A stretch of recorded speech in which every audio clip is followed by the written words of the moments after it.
As a young person fresh out of university or in your university years, you might come across the challenge to gain a valuable experience, but also to figure out where do you see yourself in the future. Doesn't matter if you're a student or a young professional, or maybe you're years into your career and you want a career change or career development. It really doesn't matter. There's a lot of opportunities for all of us, and we want to spread information about at least some of them, and that they are very accessible to all of us. Hi, my name is Clara, and together with my friend Anya, we have created this channel to spread information about international mobility. So in this episode, we're talking about how to intern at the European Central Bank. I'm Asya. I'm 24, almost 25. I come from Italy, from Florence. In Florence, I did my bachelor degree in business administration. And during the bachelor degree, I also went for my first Erasmus in Paris at Sorbonne University. That was the experience that changed completely my life, my mindset, and my future perspectives. And I think could never have imagined a life without having done that experience now. Once I was back, I was sure that that wasn't enough. So I had to do more and I had to discover more. I had to travel more. I had to study abroad, work abroad. Actually, I started my master degree in Florence again in finance and risk management. I did the first year in Florence, and then in the first semester of the second year, I was selected for the Schumann Traineeship at the European Parliament in Brussels, where I met Clara. So I spent one semester in Brussels. I decided to stop for 6 months to attend exams. So basically, I was just focusing on working there. Afterwards, I went directly in the second semester to Frankfurt. I got my request for an Erasmus in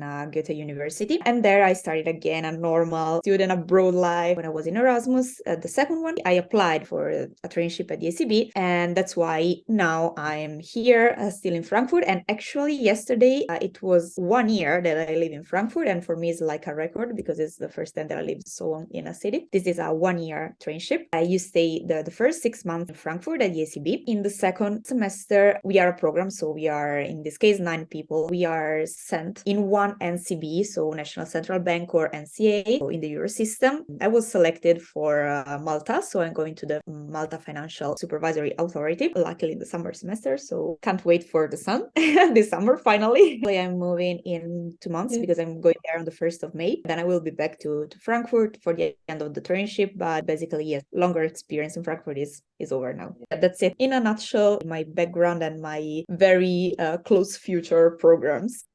I mean, okay, I have to be honest, Frankfurt is a city completely different than what I'm used to because I come from Florence, so it's a very artistic and ancient city as Paris and as Brussels, actually. So we are talking about 3 cities that are almost the same style, more or less. While Frankfurt is completely different because Frankfurt is a contemporary city. Frankfurt is modern. Frankfurt is more, they call it Manhattan because the river Main passes through the city. And that's true because we have skyscrapers. That's something that I'm not used to because in Florence we don't have skyscrapers. Paris there is La Défense, but yep, it's like a bit out of the city. But yeah, here is normal. Everything is so contemporary, modern. Then we have the Altstadt, city center, the old town that was actually rebuilt after the war, if I'm not wrong. And Frankfurt, I have to say that is a practical city. This is very important for me because I have complex life since I'm working full time, but I'm also still studying. I have to move quickly. I have to have everything that I need very, very quickly. So I need a city that is very dynamic. I have to say that in winter is very cold, while in summer is extremely hot. And last year I was attending exams in July with like 42 degrees. That I think it's crazy weather for Germany. I have to say that it's very gray. Last week we had like 3 days in a row of sun. So everyone was in front of the windows like this, taking all the vitamin D possible on our bodies, on our skin. We learn how to appreciate simple things that we are used to in Italy sometimes. I think, I don't want to be wrong, I think it's one of the only traineeships that is 1 year since the beginning, because usually you can maybe get the position for 6 months and then it's extended until maximum 12 months, while our program is immediately 1 year contract. Within brackets, my traineeship is in internal audit, part of the internal audit committee. That's why we can also exchange because the committees are in all the central banks, all the NCBs and all the NCAs. So we can can go through the other institutions. I think, yes, we are the only ones, but I'm not 100% sure. Recruitment process, okay, I can talk for myself, so I don't know if all the positions are the same. First of all, when you apply, you send your CV. Motivation not letter is like a short paragraph in which you specify which are your purposes for this traineeship, why you apply, why you're interested, why they have to choose you. But for the moment, nothing different from all the other applications, I think. And then once you have passed the first selection, that is this one, so the CV and the basic information, basic requirements, is like the traineeship in the parliament. You cannot apply without at least a bachelor degree. So I could apply because I still don't have my master degree, but I have the bachelor. And then you go through pre-recorded interview. What you are doing, you start this interview that is that pushes on the screen some questions live but recorded, so you are not interacted with anyone. You are just reading the questions and then you reply to the questions, but you cannot go back. So once you have sent the reply, you cannot delete the answers. If you pass also this selection, you have a final interview with someone in the department, and then you have a real interview, online interview.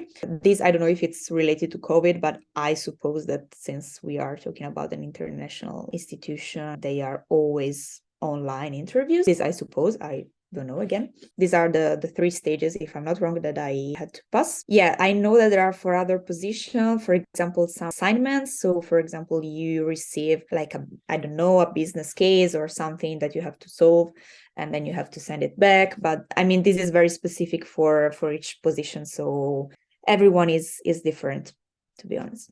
If I'm not wrong, the trainees can start or on the 1st or on the 15th of each month. So the change is continuous. So we don't start all together, but we start like when there is need. They open a position for a traineeship, so you are selected, and maybe you arrive, you meet someone that is here since 5 months, and then it goes away, and so on. So it's very changeable, and this is something that we feel actually, because on one side the community is going bigger and bigger, and then maybe people stay, so you expand it, but also, I mean, you maybe get close with someone that is living in 2 months, and that's different from the parliament, because we were like a big group all together all the time. But it's very nice. The community is huge. We are around 800 trainees, 750 trainees. So, I mean, we are talking about lots of people. We have lots of activities organized. So the community is nice, is active. Actually, I'm just back from a party yesterday night for the ACB trainees. So yeah, the community is very nice and very well organized. We like spending time within each other. I would start talking about the soft skills. I would use one word, that is proactiveness. I mean, but I think that this applies for every position everywhere. Till you are at university, you are in a bubble. Once you are done with university, you enter in the real world, and you have to demonstrate that you are ready for that. They know what I can do because they have seen my CV. So I always try to show how am I as a person, because I always say that, okay, remember that these people have to work with you. I think it's very important to demonstrate who you are. And then as concerns the hard skills, well, that depends a lot. Of course, it's based on the position that you are applying for. For example, talking about the languages, okay, in my program they are a bit important, because since you are moving to the other central banks, of course, if you speak more languages, it's easier, you have more choices. I mean, it's better for you. But basically in the ECB, we work 100% in English, except for people that work in translations, of course, probably also communication. But for example, when I was in the parliament, you remember my position was requiring French mandatory, because the documents were almost in French. But here we don't, I mean, also in the technical parts, we don't deal with the German documents, for example, because we are in Germany. So here is a bit different. For sure, if you are an economist or a finance person, the ECB is for sure the core of the European institutions, because basically the European Central Bank is based on the economy and on finance. So yeah, I mean, it's more our environment for us. But so yeah, basically it's part of the people that I know are economists or finance or business administration, but there is a huge amount of people from legal. And of course, again, the translation part that also in the ECB is big because we are deal with 24 different languages. We have to translate all the documents every time, so we have to have translators and so on. So yeah, I suppose that probably these people that work in this field, they have, maybe a degree in languages and for business or languages for economics. To be honest, personally, I don't know any trainee that works in that sector. So that's just supposition from my side.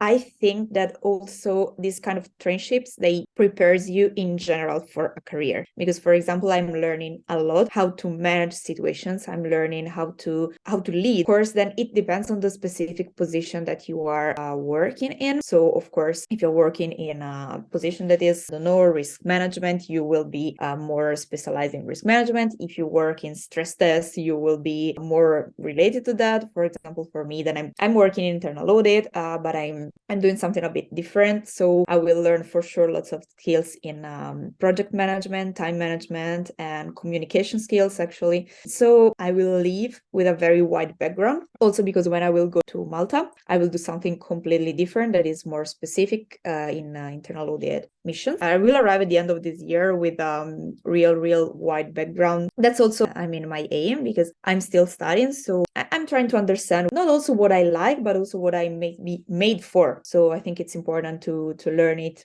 before also choosing a permanent job forever, to experiment. This world is so changeable, it's so dynamic that it's always good to keep an eye on all the possible opportunities and then understand what is more suitable for you. So you can maybe understand at the end of a traineeship that is something that is completely not made for you, so you want to try something completely different. So I have to be honest, I'm very happy. I mean, in this moment my life is tough because I'm managing lots of things at the same time. In the background, I'm happy because I think it's really a dream to be here. Well, when I applied, of course, I applied and I was like, they will never select me. My expectations were extremely high. And when I was selected, I was like, okay, wow. Yeah, I have to be honest, the expectations were extremely high. But when I arrived here, I mean, I understood that my expectations weren't high enough because I mean, it's way more than I was expecting, to be honest. And it's everything. It's not only the international environment that is,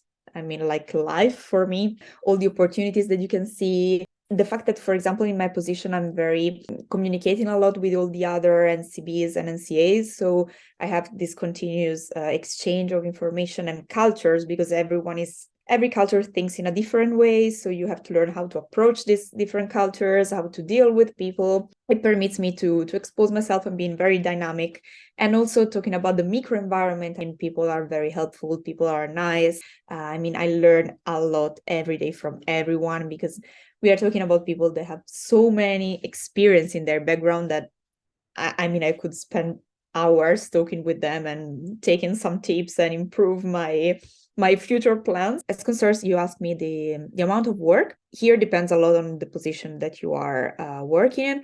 But for example, I think that in my position is good. I mean, your bosses really take care of you not burning out. But I mean, of course, if you have something that is urgent and you have to work 1-2 hours more one day, you do it. But in general, it's very focused also on the mental health of the worker. So we try to balance the amount of work, but also the welfare of the person. So I mean, I'm so happy to be here, to be honest. So yeah, yes, I'm glad. That will be all for today. Hopefully you feel encouraged to apply yourself. Remember to subscribe and give a like. It really helps our channel in this early stages of growth. There's a lot of possibilities, and therefore we wanted to make life a little bit easier for you than it was maybe for us and our friends when we were looking for those opportunities, and gather a lot of our knowledge here on this channel. Not only we're talking about the opportunities that we took on, but also on our way we've met a lot of amazing people who themselves done a lot of other opportunities, and will provide you with more videos with even more opportunities and interesting topics. Also, if you have any questions, use our questionnaire and ask us a question that we can address. Take care and see you in the next one.